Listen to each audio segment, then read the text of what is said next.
Assalamu alaikum. Hope all of you are doing well and safe. Welcome back to my YouTube channel Shahid Rashid. Friends, सबसे पहले मैं आप सभी लोगों का, अपने व्यूअर्स का तहे दिल से शुक्रिया अदा करना चाहता हूँ आपके पॉजिटिव फीडबैक के लिए और आपके कमेंट्स के लिए. आपने जिस तरह से अपने कमेंट्स के साथ मुझे प्यार दिया है, आप सभी लोगों का तहे दिल से शुक्रिया. फ्रेंड्स, आज मैं आपके साथ एक इंस्पिरेशनल स्टोरीज के साथ आया हूँ. एक ऐसे इंसान की स्टोरी के साथ आया हूँ जो इस दुनिया में सभी के लिए सोर्स ऑफ इंस्पिरेशन है, रोल मॉडल है. मैं अपनी इंस्पिरेशनल स्टोरी के सीरीज में मैं उस इंसान को कवर कर रहा हूँ जो दुनिया के सबसे अमीर इंसान की लिस्ट में कई बार रह चुके हैं. अब आपको पता चल गया होगा कि मैं किसके बारे में बात करने वाला हूँ. मैं मिस्टर बिल गेट्स के बारे में बात करने वाला हूँ, जो 31 साल की उम्र में दुनिया के सबसे अमीर इंसान बन गए थे. 1995 से 2017 तक लगातार वो फोर्ब्स की लिस्ट में सबसे अमीर इंसान के लिस्ट में थे. लगातार उन्होंने 13 साल तक कंटिन्यूसली दुनिया के सबसे अमीर इंसान बने रहे. 1995 से 2007 तक वो लगातार 13 टाइम्स दुनिया के सबसे अमीर इंसान में थे. इनकी स्टोरी बहुत ही इंस्पिरेशनल है. हम सभी लोग इनकी ज़िंदगी से बहुत कुछ सीख सकते हैं. मैं आपको बिल गेट्स की सिर्फ उन बातों को शेयर करूंगा जिससे हम सब अपनी लाइफ में कुछ सीख सकेंगे. मैं यहाँ आपसे ये सब बातें करने वाला नहीं हूँ कि वो कब पैदा हुए, उनका क्या नाम था, उनके माता पिता का क्या नाम था, उनके कितने भाई बहन थे, उनका स्कूलिंग कहाँ हुआ था, कॉलेज कहाँ हुआ था, वो क्या बचपन में क्या क्या करते थे. मैं इन सब बातों पे बात नहीं करने वाला, क्योंकि इन सब बातों से हम सभी को कोई फ़ायदा नहीं. मैं उन बातों पर बात करने वाला हूँ जिनसे हम सब के लिए भी इम्पोर्टेंट हो. हम उनकी लाइफ से सीख पाएंगे कि उन्होंने कौन कौन से कैसे कैसे स्टेप्स लिए अपनी लाइफ को कामयाब बनाने के लिए. हम उन बातों को सीखेंगे, वो बातों पे अमल करेंगे और हम अपनी लाइफ को कामयाब बना सकेंगे. Let's start. William Henry Gates III, known as the Bill Gates, is an American business magnate, software developer, investor, author, and philanthropist. He is a co-founder of Microsoft along with his late childhood friend Paul Allen. Bill Gates एक ऐसा व्यक्ति है जिसने अपनी कड़ी मेहनत से न सिर्फ सफलता के शिखर को छुआ, बल्कि उन्होंने इतनी अचीवमेंट हासिल की कि वे कई लोगों के लिए प्रेरणा के स्रोत बन गए, सोर्स ऑफ इंस्पिरेशन बन गए. दुनिया के सबसे अमीर व्यक्ति का कहना है, अगर आप एक गरीब परिवार में जन्मे हैं तो यह आपकी गलती नहीं है, लेकिन यदि आप गरीब रहकर ही मर गए तो यह आपकी गलती है. दोस्तों, हम सबको अगर कोई किसी गरीब घर में पैदा हुआ है तो हमें रिग्रेट करने की ज़रूरत नहीं, ये हमारी गलती नहीं है. लेकिन अगर आप पूरी ज़िंदगी में कुछ नहीं कर पाए और जाने वक्त भी आप गरीब ही रह गए तो इसमें सरासर आपकी गलती है. क्योंकि हम लोग दुनिया में देख चुके बहुत से ऐसे लोगों की story, inspirational story, rags to riches की स्टोरी, जो गरीब घरों में पैदा हुए और बहुत ही अमीर बने, जैसे धीरू भाई अंबानी और भी बहुत से लोग. तो इसलिए तो अगर कोई व्यक्ति गरीब घर में पैदा हुआ और गरीबी में ही मर जाता है, उसमें सिर्फ उसका रीज़न है, ना कि उसके पेरेंट्स का रीज़न है. वे मानते हैं यदि आप इंटेलिजेंट हैं, आप जानते हैं कि आप अपने बुद्धि का उपयोग कैसे कर सकते हैं, तो आप अपने लक्ष्य तक, एम तक आसानी से पहुंच सकते हैं. उनकी संपत्ति का हिसाब इस बात से लगा सकते हैं कि अगर बिल गेट्स एक देश होते तो वो दुनिया का 35वां सबसे अमीर देश होता. अगर बिल गेट्स इस दुनिया में सभी लोगों को $20 भी बांट देते हैं, तब भी उनके पास $40 बिलियन से ज़्यादा पैसे बचेंगे. ऐसी कौन सी चीज़ है जो सक्सेसफुल लोगों की ज़िंदगी में कामयाब बनाती है? वह है उनकी थिंकिंग. हर कामयाब इंसान अपनी थिंकिंग की वजह से कामयाब होते हैं. जिस इंसान की जैसी थिंकिंग होगी वह वैसा ही बनता है. सक्सेसफुल लोग कभी भी नहीं भूलते उन्होंने किस स्तर से उठकर सफलता के इस मुकाम को प्राप्त किया है. इन बातों को समझने के लिए आपको बिल गेट्स की एक छोटी सी स्टोरी सुनाता हूँ. बिल गेट्स एक बार किसी होटल में जाता है. खाना खाने के बाद उन्होंने वेटर को $10 टिप्स में दिए. जब वो वापस जाने लगे तो देखते हैं वेटर बार बार उसे देखकर मुस्कुरा रहे हैं. तो उन्होंने वेटर को बुलाया और पूछा, आखिर क्या बात है जो तुम मुझे बार बार देखकर मुस्कुरा रहे हो? तो वेटर ने कहा कि जब आपकी बेटी यहाँ पर खाना खाने के लिए आई थी तो उन्होंने मुझे $100 टिप में दिया था. आप तो दुनिया के सबसे अमीर इंसान हैं, आपने मुझे सिर्फ $10 दिया. इस बात के लिए मुझे हंसी आ रही है. बिल गेट्स ने उस वेटर की बात सुनकर हंसने लगा. उन्होंने वेटर से कहा कि वह दुनिया की सबसे अमीर इंसान की बेटी है. वही मैं एक मिडिल क्लास इंसान का बेटा हूँ। तो मुझे पता है मैं कहाँ से उठ कर आया हूँ। मुझे मेरा अतीत हमेशा याद रहता है, क्योंकि यही मेरा मार्गदर्शक है, यही मेरा गाइड है। मैं भी इसे कभी नहीं भूलता। From his early days, bill was very ambitious, competitive and intelligent. His success is not by chance, it is the result of years of hard work and attempts. Bill Gates ने अपनी माँ से काफ़ी मदद ली। बिल गेट्स की माँ ने भी उनका बहुत सपोर्ट दिया। बिल गेट्स का मानना है कि वो आज जहाँ तक पहुँच पाए, आज जितने सक्सेस हो पाए, उसमें उनकी मदर का बहुत ही बड़ा रोल है। फ्रेंड्स, तो आए हम जानते हैं कि वो कौन कौन से ऐसे पॉइंट है जो बिल गेट्स की लाइफ के, बिल गेट्स के सक्सेस होने के बहुत बड़े रीजन है। Here are 6 reasons behind Bill Gates success. Point number 1, that is the passion. Bill Gates was passionately interested in technology and programming since he was an 8th grade student.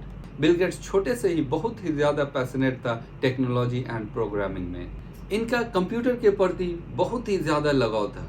उसी वजह से वो software and hardware सीखने की बहुत उत्सुकता थी और वो अपने स्कूल के लैब में कंप्यूटर बग्स को ढूंढने लग गए। इनके फादर एक लॉयर थे। उनके फादर का सपना था कि उसका बेटा भी पढ़ लिख के एक बहुत बड़ा लॉयर बने, लेकिन बिल गेट्स को लॉ में जरा भी इंटरेस्ट नहीं था और उनकी रुचि, उनका इंटरेस्ट सिर्फ और सिर्फ प्रोग्रामिंग में था, कोडिंग में था। उनको कंप्यूटर से बहुत ही ज़्यादा लगाव था। वो कोडिंग में इतना पैशनेट था कि 13 साल की उम्र में ही टिक टैटो नाम का एक गेम बना दिया। गेम बनाना एक काफ़ी टफ कामों में आता है। गेम बनाना, सॉफ्टवेयर बनाना, रोबोट बनाना, ये जो एआई होता है, आर्टिफिशियल इंटेलिजेंस, ये सब वर्ल्ड के सबसे भारी कामों में आता है। और बिल गेट्स ने 13 साल की उम्र में ही एक गेम बना दिया। आप देखें कि उसके अंदर कितना पैशन था कोडिंग के रिगार्डिंग, टेक्नोलॉजी के रिगार्डिंग, प्रोग्रामिंग के रिगार्डिंग। तो हम सभी के अंदर अपने पैशन को ढूंढना चाहिए कि हमारे अंदर क्या पैशन है। जिसको अपना पैशन पता चल जाएगा और वो उस ओर लग गया तो वो लोग कामयाब ज़रूर होंगे। ये पढ़ाई में इतने अच्छे थे कि इन्होंने सैट नाम के एग्ज़ाम में 1600 में 1590 नंबर लाए थे। The next point is learning through practice. इनका कहना है कि आप कोई भी काम प्रैक्टिस करने से सीख सकते हैं और ये 100% करेक्ट बात है। जो जितना ज़्यादा प्रैक्टिस करेगा वो उतना ही ज़्यादा उस काम को सीख सकता है। इनके स्कूल में कंप्यूटर सेंटर कॉरपोरेशन CCC के द्वारा एक कंप्यूटर कॉल्ड PDP-10 सप्लाई किया गया, जिसमें बिल गेट्स और कुछ अदर स्टूडेंट्स ने कंप्यूटर सिक्योरिटी सिस्टम को ब्रेक किया, जिसकी वजह से उन्हें सिस्टम यूज़ करने के लिए बैन कर दिया गया।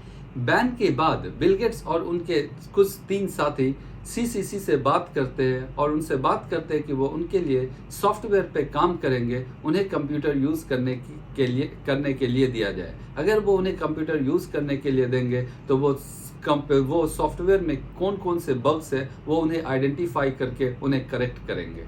ये बात से CCC एग्री हो गए और उन्होंने बिल गेट्स और उसके साथियों को कंप्यूटर यूज करने की इजाजत दे दी। बिल गेट्स और उसके साथी CCC को एरर डिटेक्ट करने में हेल्प करने लग गए। ऐसा करने से उन्हें बहुत ज्यादा एक्सपीरियंस मिला कंप्यूटर लैंग्वेजेस में और वो मास्टर प्रोग्रामर बन गए।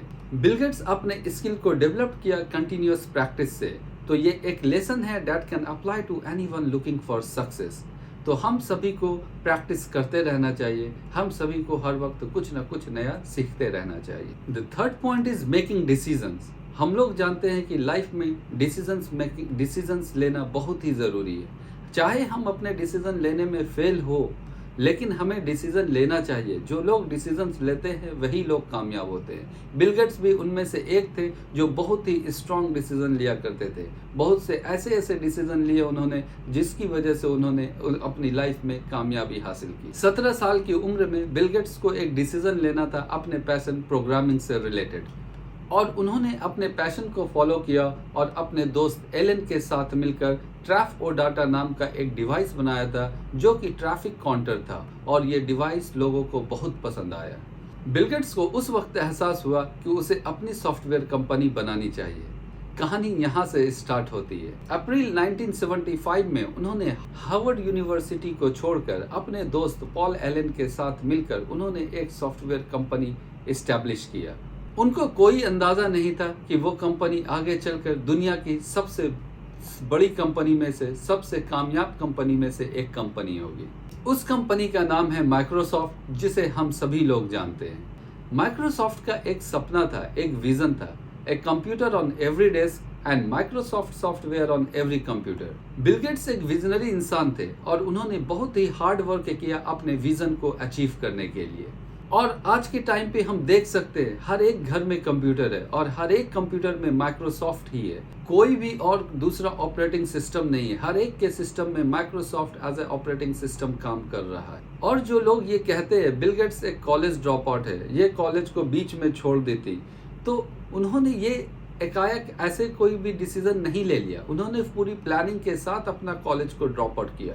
वो अपने एम्बिशंस में, अपने कामों के प्रति इतनी डेडिकेटेड था, इतना अपने एम्बिशंस में, अपने मिशंस को पाना था कि उन्होंने एक प्लान के साथ अपने कॉलेज को ड्रॉप आउट किया। वो कॉलेज में लॉ का स्टूडेंट था, उसे लॉ में इंटरेस्ट नहीं था, उसका इंटरेस्ट था कोडिंग में, तो उसे कोडिंग में जाना था, उसे सॉफ्टवेयर कंपनी ओपन करना था, तो उन्होंने कॉलेज को ड्रॉप आउट कर दिया। तो हम सभी को ये बातों को जानना चाहिए कि हमें कब क्या काम को छोड़ना है और कब किस काम को पकड़ना है। बिल गेट्स स्टडी में बहुत ही अच्छा था, साथ ही साथ में वो प्रोग्रामिंग एंड सॉफ्टवेयर में भी बहुत अच्छा था और साथ में ही वो बिजनेस में भी बहुत अच्छे थे। Friends, next point is hard work and smart work. हम सभी जानते हैं कि हर एक इंसान को hard work and smart work करना चाहिए।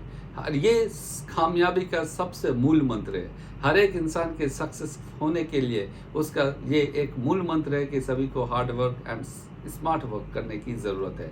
तो बिल गेट्स ने भी ऐसा ही किया, hard work and smart work. 1980 में माइक्रोसॉफ्ट के सेल्स बहुत ही कम था, जितना प्रेडिक्शन किया गया था उससे भी कई गुना कम था। कंपनी के पास टाइट बजट था और वो सेल्स मैनेजर भी हायर नहीं कर सकते थे। उसी पॉइंट पर बिल गेट्स ने MITS को छोड़कर अपनी कंपनी माइक्रोसॉफ्ट पर फुल फोकस होकर काम करना शुरू किया और वो प्रोडक्ट एंड सर्विसेज को इम्प्रूव किया। जैसे जैसे वो प्रोडक्ट और सर्विसेज इंप्रूव करते गए, वैसे वैसे माइक्रोसॉफ्ट कामयाबी की ओर बढ़ता गया कि माइक्रोसॉफ्ट के प्रोडक्ट्स की वैल्यूज बढ़ती गई।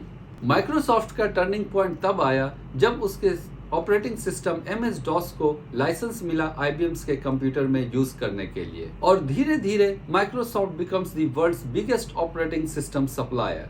माइक्रोसॉफ्ट अपने प्रोडक्ट्स पर लगातार काम करते रहे और 1990 में उन्होंने माइक्रोसॉफ्ट ऑफिस रिलीज किया, जो कि बहुत ही प्रोडक्टिव सॉफ्टवेयर था और ये कंपनी का सबसे सक्सेसफुल ऑफिस प्रोडक्ट रहा। तो जब हम लोग भी अगर कभी हमारे कोई बिजनेस में हमारे सेल्स नहीं हो रहे या हम अपने काम में अच्छा नहीं कर पा रहे, तो हमें डरने की जरूरत नहीं है। हम अपने आप को फिर से उस काम में लगाने की ज़रूरत है, अपने आप को फोकस करने की ज़रूरत है कि हम उस काम को कैसे बढ़ा सकते हैं। बिल गेट्स ने भी अपने काम पर फोकस किया, अपनी कंपनी पर फुल कंसंट्रेशन के साथ वर्क करना शुरू किया। उसकी कंपनी के डे बाय डे जैसे ही प्रोडक्ट अच्छा होगा, सर्विसेज अच्छे होंगे, चीज़ों का सेल्स ऑटोमेटिक बढ़ जाएगा। The next point is team work.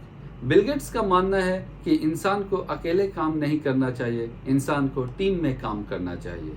Bill Gates कभी भी अकेले काम नहीं करते हैं। उन्होंने माइक्रोसॉफ्ट अपने फ्रेंड्स पॉल एलन के साथ शुरू किया और फिर टीम के साथ काम किया। बिल गेट्स माइक्रोसॉफ्ट के प्रति बहुत ही डेडिकेटेड थे और वो अपने एम्प्लॉय को भी अपनी कंपनी के लिए डेडिकेट होने के लिए कहते थे। उनके हिसाब से सक्सेस अचीव करना आसान है जब आप टीम के साथ काम करते हैं rather than alone. Success is easier to achieve when working with a team rather than alone. The next and the last point is persistence. Journey आसान नहीं था। माइक्रोसॉफ्ट लगातार काम कर रहा था अपने प्रोडक्ट्स को बढ़ाने में। ऐसे दृढ़ निश्चय के साथ काम करते रहे और आगे बढ़ते रहे। आज के टाइम पर माइक्रोसॉफ्ट दुनिया की सबसे वैल्यूएबल कंपनी में से एक कंपनी है जिसका अप्रॉक्स वर्थ $2 ट्रिलियन है। सो फ्रेंड्स, ये 6 पॉइंट्स हैं जो बिल गेट्स के सक्सेस का राज है, जो बिल गेट्स जिन पॉइंट्स को फॉलो करके अपने आप को कामयाबी की ओर ले गए। अगर हम भी इन पॉइंट्स को फॉलो करेंगे तो हम भी अपने आप को कामयाबी की ओर ले जा सकते हैं। वो पॉइंट्स क्या क्या है, मैं एक बार फिर से रिपीट कर देता हूँ। वो पॉइंट्स है, first is the passion, the second word is learning through practice, third one is the making decisions, fourth one is the hard and smart work, fifth is the team work and sixth one is the persistence। दोस्तों, Bill Gates अमीर होने के साथ साथ एक बहुत बड़े philanthropist हैं। ये दान बहुत ही, दुनिया में अगर दान करने वालों की लिस्ट बनाई जाए तो उनमें सबसे टॉप लिस्ट पे बिल गेट्स आते हैं। माइक्रोसॉफ्ट के चेयरमैन के पद से हटने के बाद बिल गेट्स ने 2008 में एक NGO की स्थापना की जिसका नाम उन्होंने the bill and Melinda Gates foundation रखा। बिल गेट्स दान करने में बहुत ही आगे हैं। ये अपने लगभग नेटवर्थ का 90% अमाउंट अपने फाउंडेशंस में चैरिटी में दे दिए है। अगर हम चैरिटी की बात करें तो सबसे ज़्यादा चैरिटी करने वालों के लिस्ट में बिल गेट्स का नाम टॉप पर रहेगा। सो फ्रेंड्स, हमें इनकी लाइफ से बहुत कुछ सीखने को मिलता है। अगर दुनिया में हर काम को डेडिकेशन के साथ किया जाए तो सफलता मिल ही जाती है। बड़ा काम करने के लिए एजुकेशन से ज़्यादा ज़रूरी है आपके अंदर कितनी क्यूरियोसिटी है, कितनी जिज्ञासा है। जिसके अंदर जितना क्यूरियोसिटी होगा वो उतनी ही ज़्यादा बड़ा काम कर सकता है। जो लोग इतिहास रचते हैं उनके अंदर क्यूरियोसिटी बहुत ही ज़्यादा होती है। सो फ्रेंड्स, होप दैट आप लोगों को बिल गेट्स की लाइफ से बहुत कुछ सीखने को मिला। उम्मीद करता हूँ कि आप लोग अपनी लाइफ में इन बातों पर अमल करेंगे और अपने आप को कामयाबी की ओर ले जाएंगे। जब आप कामयाब होंगे, आपका परिवार कामयाब होगा, आपका देश कामयाब होगा। आपको अपने देश में कंट्रीब्यूशन देने के लिए सबसे पहले आपको अपनी कामयाबी हासिल करनी होगी। मैं अपनी बातों को बिल गेट्स के फेमस लाइंस के साथ फिनिश करता हूँ। उन्होंने कहा, जीवन में सफल होने की एक ही मूल मंत्र है, लगातार सीखते रहना चाहिए। अभी के लिए मुझे दीजिए इजाज़त। मिलता हूँ आप लोगों से मैं अपने नेक्स्ट वीडियो में कुछ और इंटरेस्टिंग टॉपिक के साथ। Thank you, have a nice day. Allah हम सब का हामी और नासिर हो। जय हिंद, जय भारत।